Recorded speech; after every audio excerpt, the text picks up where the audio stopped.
Alfred Adler's story begins with a sickly little boy on the outskirts of Vienna, a boy often left sitting on the sidelines, while his older brother ran and played. This boy, born in 1870 as the second of 7 children, would watch with envy as his stronger sibling bounded about. Frail from rickets and bouts of illness, he keenly felt what it was to be weak and helpless. At only 4 years old, Alfred nearly died of pneumonia. He even overheard a doctor tell his father there was no hope for him. The child was terrified, but then a remarkable thing happened. Alfred survived, and in the wake of that brush with death, he made a bold decision. He would become a doctor one day so that he could have a better defense against the danger of death. This determination to overcome weakness and fear would become a theme of his life's work. That boy, of course, was Alfred Adler, who would grow up to be one of the great figures in psychology, a founder of individual psychology, pioneer of the idea of the inferiority complex, and champion of the importance of community and purpose in mental health. Adler is often considered one of the 3 great fathers of modern psychotherapy, alongside Sigmund Freud and Carl Jung. Yet today, his name is less familiar than theirs. In a sense, Adler has been the quiet influencer. His ideas have seeped into our everyday language and self-help culture.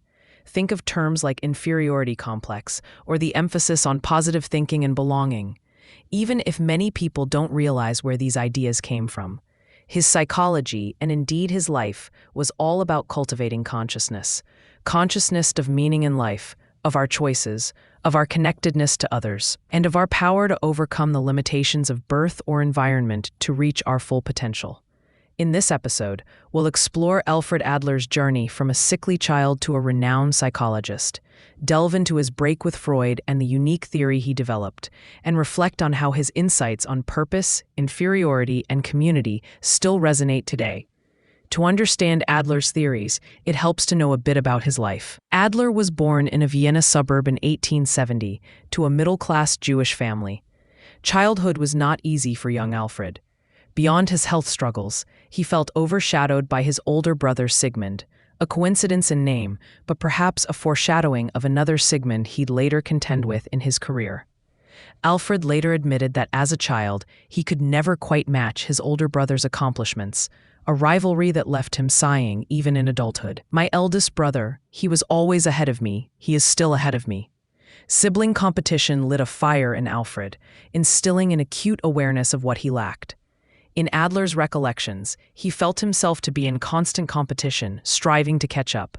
We can see how these early experiences, feeling physically weak, perceiving himself as less than an elder sibling, planted seeds for his later concept of the feelings of inferiority that all of us experience to some degree in childhood. Tragedy struck the Adler family when Alfred was just a toddler. One night, his younger brother Rudolf, who shared little Alfred's bedroom, died suddenly of diphtheria. Imagine the shock for the 3-year-old Alfred, waking up to find his baby brother gone. Shortly after came Alfred's own near-fatal pneumonia at age 5, the episode in which he overheard the dire verdict about his slim chances of survival. Death and vulnerability were not abstract ideas to this child. They were seared into his awareness. It's no wonder that Alfred Adler, the man, would be so concerned with how humans cope with feelings of vulnerability and strive for strength and wholeness. Despite these hardships, Adler's childhood wasn't all gloom. His family moved out to the country for a time, where Alfred enjoyed the outdoors when healthy and developed a love of music from his culturally rich Vienna environment. Importantly, young Alfred also got to see a broad slice of society. His family's fortunes swung between comfortable and near poverty at times. He played with kids from various social classes, Jewish neighbors, Christian working-class children, giving him early insight into social inequalities. Adler later said that seeing these economic and social differences up close helped spark his emphasis on what he called social interest, essentially the idea that a healthy person has an awareness of their responsibility to care for others and contribute to the common good. Adler's resolve to become a physician never wavered. He wasn't the best student at first. In fact, math was his worst subject until one day he surprised everyone, including himself, by solving a tricky problem that stumped the class genius. The laughter of classmates when he raised his hand turned to astonishment as he found the correct answer. This little victory in overcoming others' expectations must have been sweet for Alfred. It also mirrors a pattern he would later describe in people's lives: how encouragement and self-belief can turn an inferior situation into a success. He squeaked by academically, was accepted into the University of Vienna's medical program, and earned his MD in 1895. As a newly minted doctor, Adler started out in ophthalmology, perhaps fitting for a man who always looked closely at others, but soon switched to general practice. He set up his clinic in a working-class part of Vienna, across from the famous Prater amusement park and circus. Here one can imagine Dr. Adler treating all sorts of patients, from children with scrapes to hard-working tailors, and even circus performers with their peculiar injuries. This experience proved formative. Adler noticed something intriguing about those circus folk. Many had unusual physical traits or weaknesses and corresponding unusual strengths. It was as if those with a physical limitation had worked extra hard to develop another ability. Adler began musing on this phenomenon, which he termed organ inferiority and compensation. Basically, the idea that a weak organ or aspect of the body could drive a person to compensate by becoming exceptionally strong or skilled in another area. In 1902, fate brought Adler into the orbit of Sigmund Freud, the rising star of Viennese psychiatry. Adler had written an article defending Freud's The Interpretation of Dreams, and an impressed Freud invited him to join his weekly discussion group. Adler thus became part of the inner circle of Freud's fledgling psychoanalytic movement, a group of bright minds meeting every Wednesday in Freud's living room to debate dreams, slips of the tongue, and the hidden currents of the unconscious. Adler stood out in this group not as a disciple, but as a colleague. In fact, he was charismatic and respected enough that a few years later, Freud's circle elected Adler as the first president of the Vienna Psychoanalytic Society. In 1910, it's an interesting image: Adler, not Freud, presiding over Freud's own circle. Freud himself referred to Adler around that time as "my colleague Dr. Alfred Adler," emphasizing that Adler was never a junior pupil, but an equal who had his own views. Those views, however, were starting to diverge sharply from Freud's. Imagine the scene at a Wednesday gathering in 1908. Adler presents a paper titled "The Aggressive Instinct in Life and in Neurosis." Freud, at this point, was developing his theory that early childhood sexual development and libidinal drives are the primary shapers of personality.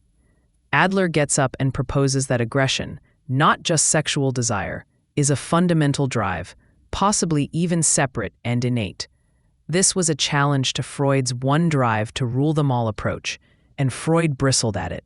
Over time, more points of contention piled up. Freud saw the human psyche as a battleground of inner conflicts: ego, id, superego, largely formed by age 5, and he emphasized the deterministic power of those early experiences and unconscious impulses. Adler, in contrast, started to voice a very different perspective. He believed human beings are driven not only, or even primarily, by unconscious past forces, but by conscious, or at least accessible goals and aspirations. Freud looked backward, tracing adult neuroses to childhood events and primitive urges. Adler increasingly looked forward, asking, what is the purpose or goal that a person's behavior is moving toward? Where are they trying to go? By 1911, things reached a breaking point. Freud's society had become less tolerant of dissent. Freud was consolidating his school of thought and didn't appreciate Adler's challenges to core doctrines. Adler and a group of like-minded colleagues formally resigned from Freud's Psychoanalytic Society in 1911, making him the first great defector from Freudian orthodoxy. The breakup was not amicable. Freud and Adler had grown to dislike each other intensely by the end. Despite the personal acrimony, the split was intellectually productive. Adler struck off on his own and in 1912 founded the Society for Individual Psychology. The choice of name was deliberate. Individual comes from the Latin individuum, meaning indivisible, a nod to Adler's conviction that a person should be understood as a whole, not as a collection of parts. Adler's new psychological approach would be holistic and humanistic, considering the individual embedded in their social context rather than reducing them to instinctual drives. Adler's individual psychology introduced several key ideas: inferiority feelings and compensation, striving for superiority, social interest, lifestyle, and fictional finalism. Every human being, he said, starts life with a sense of inferiority. Babies are helpless and dependent. These early feelings become the engine of development. We strive to overcome them. But if a person becomes overwhelmed by inferiority, they develop an inferiority complex, discouragement, avoidance, low self-worth. Conversely, overcompensation can produce a superiority complex, arrogance, domination, false confidence. Both extremes are unhealthy. The healthy path lies in realistic striving for self-improvement combined with social concern. The idea of striving for superiority, better understood as striving for perfection or completion, was Adler's optimistic take on the human condition. It means becoming the best version of oneself, not lording over others. Another cornerstone is social interest, Gemeinschaftsgefühl, our innate capacity for empathy and cooperation. Adler argued that mental health depends on a sense of belonging and contribution to society. People who lacked social interest become isolated, hostile, or self-absorbed. For Adler, community feeling was not just moral, but biological. Humanity survives through cooperation. Adler also described lifestyle, a person's unique style of striving, formed in early childhood. By age 5 or 6, a child has already decided unconsciously how to approach life's challenges. Birth order, family atmosphere, and early memories all contribute, but what matters most is the child's creative interpretation of these experiences. Two siblings in the same family may craft entirely different life stories. Adler thus emphasized free will. We're shaped by circumstances, but we interpret and respond creatively to them. In therapy, Adler's method was practical and egalitarian. He met patients face-to-face, favoring dialogue and encouragement over analysis of repressed content. He saw symptoms as purposeful, expressions of a mistaken life goal or belief. Therapy meant uncovering those goals and helping the client adopt more useful, socially oriented ones. Encouragement was central. A misbehaving child, he said, is a discouraged child. The therapist's role was to restore courage. Adler applied his ideas broadly, in schools, families, and communities. He founded child guidance clinics in Vienna in the 1920s, bringing teachers and parents into the process. His talks emphasized equality, mutual respect, and democratic family relations. He opposed both pampering and harshness, urging parents to foster independence and cooperation. Politically and socially, Adler was progressive. He advocated women's equality and rejected patriarchal dominance, calling it a cultural, not biological construct. He urged shared power in marriage and partnership. He also connected mental health to social justice, arguing that poverty and inequality breed neurosis and crime by destroying belonging. By the 1920s, Adler was an international celebrity, admired for his warmth and clarity. His lectures in America drew crowds. His students spread his approach worldwide. He eventually emigrated to the United States, joining Columbia University and later Long Island College of Medicine. In 1937, while on a lecture tour in Scotland, Adler collapsed and died of a heart attack at the age of 67, still mid-journey, teaching until his last breath. Though Freud and Jung became household names, Adler's influence quietly permeated psychology. Cognitive behavioral therapy echoes his idea that beliefs shape feelings and behavior. Humanistic psychology, Rogers and Maslow, inherits his optimism about growth and belonging. Positive psychology's focus on strengths and purpose traces to his insistence on encouragement and contribution. Even modern coaching borrows his as-if technique. Act as if you are the person you wish to become, and you'll grow into it. Adler's insights anticipated community psychiatry and social work, connecting health to social environment decades before social determinants of health became standard vocabulary. After World War I, he warned that only empathy and cooperation could save humankind from destruction, a message that remains hauntingly relevant.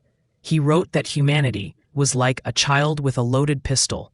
needing emotional maturity to survive its own power. His solution was education in social feeling, learning to care for one another as equals. Today, Adler's legacy lives on through Adler University in Chicago and the Journal of Individual Psychology.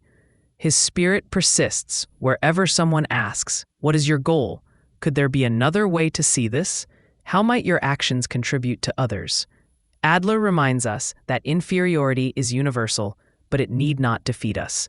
It can propel us toward mastery, compassion, and meaning. When we lift others, we rise ourselves. His psychology is at heart a philosophy of courage, the courage to belong, to grow, and to turn weakness into strength. For a beginner exploring philosophy or psychology, Adler offers a refreshingly human approach. He tells us that we are goal-directed beings who need one another to thrive. Unlike Freud's distant, clinical stance, Adler's voice feels personal. Look, we all feel small at times. The trick is not to be discouraged. Find a goal that gives your life meaning. Make sure it connects you to others rather than sets you apart, and go toward it. You'll stumble, but you can adjust your path. And along the way, help others. Your own burdens will lighten. This is Adler's enduring message. Every act of encouragement builds a bridge toward health and belonging. Every effort to contribute brings purpose. And every moment of courage to face our weaknesses reaffirms what it means to be human.